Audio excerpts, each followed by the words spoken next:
యూరోప్‌లో జరుగుతున్నటువంటి సంఘటనలు చూస్తుంటే యూరోప్, నాటో లేకపోతే ఆయనకు కొంత బఫర్ జోన్ ఉండాలి రష్యా అనుకోండి. ఇవన్నీ పక్కన పెట్టేసి వీళ్ళకి 20,000 కోట్లు ఇస్తున్నాం ఉక్రెయిన్‌కని బ్రిటన్ ప్రకటించడము. మేమంతా కలిపి ఉక్రెయిన్ కాపాడుకుంటామని యూరోపియన్ యూనియన్ అంతా చెప్పడము. ఉక్రెయిన్‌ని బలిపశువు చేస్తున్నారా? ఉక్రెయిన్‌ని కాపాడుతున్నారా? అసలు యూరోప్ దేశాల ఆలోచనలను ఏ విధంగా అర్థం చేసుకోవచ్చు? ఈ యుద్ధం ప్రారంభమైనప్పటి నుంచే హ్మ్. పుటిన్ చాలా స్పష్టంగా ఒక విషయం చెప్తున్నాడు. నాటో నా సరిహద్దులకి దగ్గరగా రావడం మాకు ఇష్టం లేదు. హ్మ్. నాటో సైన్యాలు నాకు దగ్గరగా ఉంటే ఏ చిన్న పొరపాటు జరిగినా అది మూడవ ప్రపంచ యుద్ధానికి దారితీస్తుంది. అందువల్ల నాటోకు రష్యాకు మధ్యలో బఫర్ జోన్ ఉండాలి. ఆ! ఎప్పుడైతే మీరు ఆ బఫర్ జోన్ లేకుండా చేస్తారో దాన్ని నేను అంగీకరించను. ఇది స్పష్టంగా యుక్రెయిన్ యుద్ధానికి ముందు ప్యూటిన్ చెప్తూ వచ్చిన అంశం.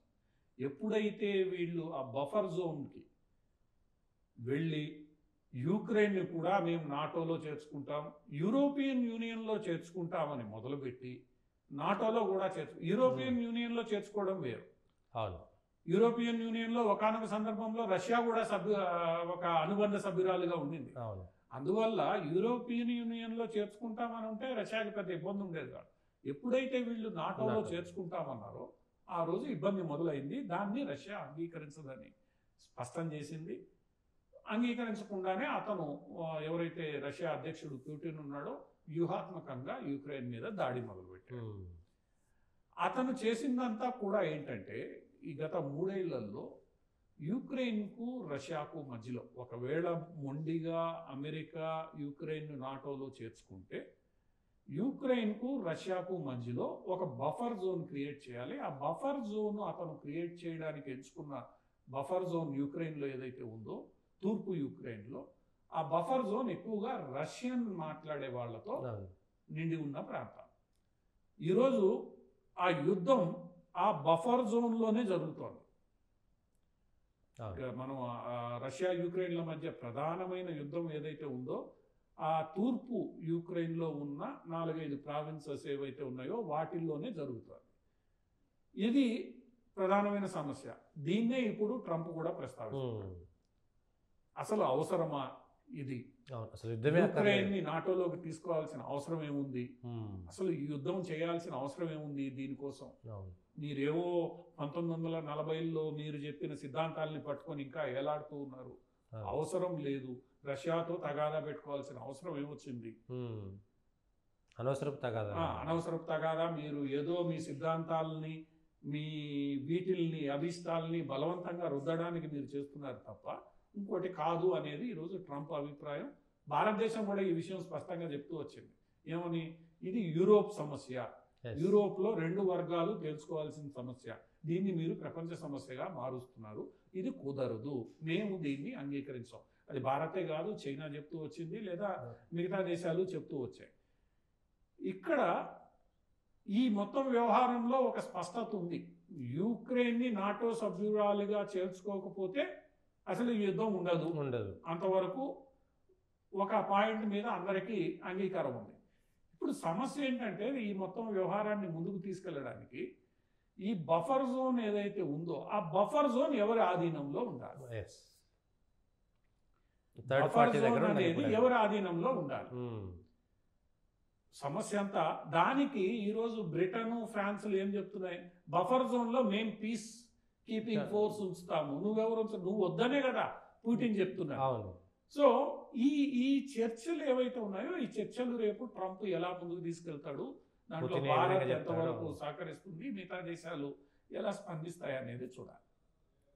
కానీ ఒక్క అంశం ఖచ్చితంగా అర్థం చేసుకోవాల్సింది ఏంటంటే 1940లో యూరోపియన్ దేశాలు ప్రవచించినట్లు ఈ స్వేచ్ఛాయువాదం, మానవ హక్కులు, లిబరలిజం, సెక్యులరిజం, సామ్యవాదం ఇవన్నీ ఏవైతే ఉన్నాయో ఈరోజు ప్రపంచం అంగీకరించడానికి సిద్ధం లేదు. వీటిల్ని ఈ దేశాలు ఈ సిద్ధాంతకర్తలందరూ అమలు చేసేటప్పుడు చేసిన తప్పేంటంటే టెక్స్ట్ బుక్ డెఫినేషన్ని అలానే అమలు చేస్తే బాగుండేది. ఇప్పుడు సెక్యులరిజం ఎగ్జాంపుల్ తీసుకుంటే సెక్యులరిజం అంటే అన్ని మతాలు సమానం. కానీ వీళ్ళందరూ టెక్స్ట్ బుక్ డెఫినేషన్ని మాట్లాడడానికి వాడుకొని ఇంప్లిమెంట్ చేసేటప్పుడు తమ యొక్క రాజకీయ ప్రయోజనాలకు వాడుకుంటున్నారు. ఈరోజు బ్రిటన్లో లేబర్ పార్టీ చేస్తున్నది కూడా అదే.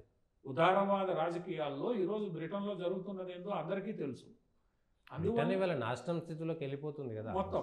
అందువల్ల ఏంటంటే వీళ్ళు చేసిన తప్పు చెప్పడానికి నిర్వచనాలు బాగానే ఉన్నా వాటి అమలులో లోపాలు ఏవైతే ఉన్నాయో రాజకీయ అవసరాల కోసం రాజకీయ ఆర్థిక వాణిజ్య కరప్షన్ ఇలా రకరకాల అవసరాల కోసం వీళ్ళు వాడేసుకుని వాటిని ట్విస్ట్ చేసి వాటి యొక్క మౌలిక స్వరూపాన్నే మార్చేసి సెక్యులరిజాన్ని సూడో సెక్యులరిజం చేసి లిబరలిజాన్ని సూడో లిబరలిజం చేసి డెమోక్రసీని సూడో డెమోక్రసీ చేసేసి ఇవన్నీ చేసేసరికి ఈరోజు ప్రజలు వాస్తవాలని గ్రహించారు. డెఫినేషన్ చెప్పేది ఒకటి, జరుగుతున్నది మరొకటి. సో దీన్ని అంగీకరించే పరిస్థితుల్లో ఈరోజు ప్రపంచ దేశాలు లేవు. యూరోపియన్ దేశాలు ఈరోజు లేదు. ఇటలీలో మార్పు, జర్మనీలో ప్రజలు గట్టిగా మార్పు కోరుకుంటున్నారు. కొంతవరకు ఆగింది ఫార్ రైట్ చేతిలోకి వెళ్లకుండా.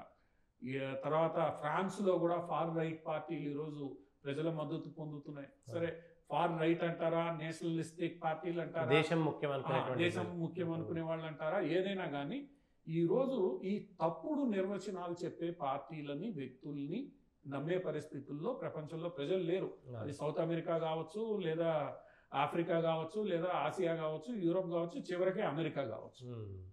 ఈరోజు అమెరికాలో జరుగుతున్న యుద్ధం కూడా నిర్వచనాన్ని నిర్వచనంగా చూడండి, తప్పుడు నిర్వచనాలు ఇవ్వద్దు, తప్పుడు నిర్వచనాలతో మీరు ప్రయోజనాలు పొందొద్దు అనేది ట్రంప్ చెప్పేది కూడా.